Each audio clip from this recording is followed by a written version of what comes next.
سب سے پہلے تو میں یہ ضرور کہوں گا کہ ایوز نور جو کہ ہماری بھی بچی تھی اور پھول جیسی بچی تھی، جو کہ ایک افسوسناک واقعہ ان کے ساتھ پیش آیا، اور بدقسمتی سے ہم یہ سمجھتے ہیں کہ ایک جانور جیسا سلوک کرنا انسان سے یہ ناقابل برداشت ہوتا ہے۔ لیکن اچھا ہوا یہ کہ ان کا جو مجرم ہے وہ پکڑا گیا، اور ورنہ بہت سارے سوالات اٹھ جاتے ہیں اس حوالے سے۔ اب تسلی دل کو تب ہوگی کہ ان کو ایسی ہی سزا دی جائے کہ عوام نے تو کمال کر دکھایا، انہوں نے تو مجرم کو پکڑا، مجرم نے کنفیشن بھی کر لیا، اب تو اس کے بعد اور کوئی راستہ نہیں ہے۔ اس حوالے سے قانون جو بنتی ہے وہ تو تفتیش کے لیے بنتی ہے، طریقہ کار کے لیے بنتی ہے، تحقیقات کے لیے بنتی ہے، اور پھر سزا کی بات تو ان کے تو تمام مراحل خدا نے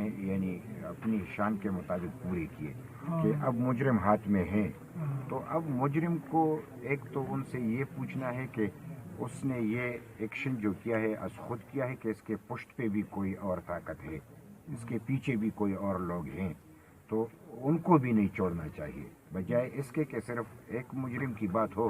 یہ ایک سوچ ہوتی ہے، یہ ایک ذہن ہوتا ہے۔ تو میں تو سارے پاکستان میں تقریباً ایسے جب بھی کبھی واقعات ہوئے ہیں تو میں خود گیا ہوں، اور یہ تقریباً ایک جیسے ہیں۔ یعنی ہمارے خوش مقام میں 2 واقعات ہوئے تھے، مردان میں 2 واقعات ایسے ہوئے تھے، اور اس طریقے سے یعنی قصور کا جو واقعہ زینب بی بی کا ہوا تھا،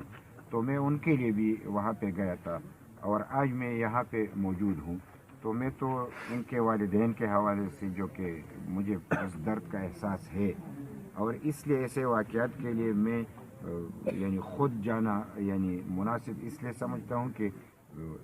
وہ درد جو مجھے کبھی میں اس سے گزر چکا ہوں، ان والدین کو اتنی تسلی دوں کہ جو خدا کو منظور ہوتا ہے وہی ہونا ہوتا ہے، لیکن اس کو ادھورا نہیں چھوڑنا، ہمت کرنی ہے۔ جیسے میرے بچے کو شہید کیا گیا، لیکن دہشت گردوں کے خلاف میں نے آواز اٹھانی بند نہیں کی، تو یہ بھی ہمارے بچے ہیں اور یہ بھی ہمارے ہی لوگ ہیں۔ یہ جو ایک واقعہ ہوا ہے تو ایک واقعہ نہیں ہے، تمام بچوں کو محفوظ بنانا ہے۔ ہمارے تمام بچے جو ہے وہ غیر محفوظ ہیں۔ اگر یہ طریقہ کار ہے تو اس مجرم کو ایسی سزا ہونی چاہیے کہ آئندہ کے لیے ہمارے جو اور اولاد ہیں، بچے ہیں، وہ محفوظ رہ سکے۔ رہی قانون سازی کے حوالے سے تو ایک چائلڈ پروٹیکشن بل ہم نے پیش کیا تھا، عوامی نیشنل پارٹی نے ہم نے پاس بھی کیا تھا۔ وہ بین الاقوامی سطح پہ یعنی جو ڈیمانڈز ہیں ایک چائلڈ کو پروٹیکٹ کرنے کے لیے، تو وہ آلریڈی موجود ہے۔ اس میں یعنی اگر کوئی ان کو کمی بیشی نظر آتی ہے تو اس میں وہ اضافہ یا کمی کر سکتے ہیں، لیکن اسی پہ عمل کیا جائے تو بچے کو محفوظ بنایا جا سکتا ہے۔ بچے کو بچپن سے لے کے 18 سال تک جب وہ بالغ ہو تو اس تک پروٹیکشن دینا، یعنی اس کی یعنی عزت کی پروٹیکشن، یعنی اس کی تعلیم کی پروٹیکشن، اس کی صحت کی پروٹیکشن، یہ سب کچھ اس میں شامل ہے۔ عوامی نیشنل پارٹی ہر سطح پہ اس بات کا ساتھ دے گی کہ ظالم اور مجرم کو کردار تک پہنچانے کے لیے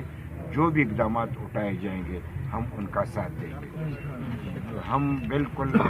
اس میں کوئی دو معنی نہیں ہے، ہم نظریاتی طور پہ کوئی کچھ بھی ہو، لیکن ہم انسان ہیں، ہم ایک ہیں، اور پھر ہماری درتے کی اپنے روایات ہیں، اس کو پامال کیا گیا ہے۔ یہ میں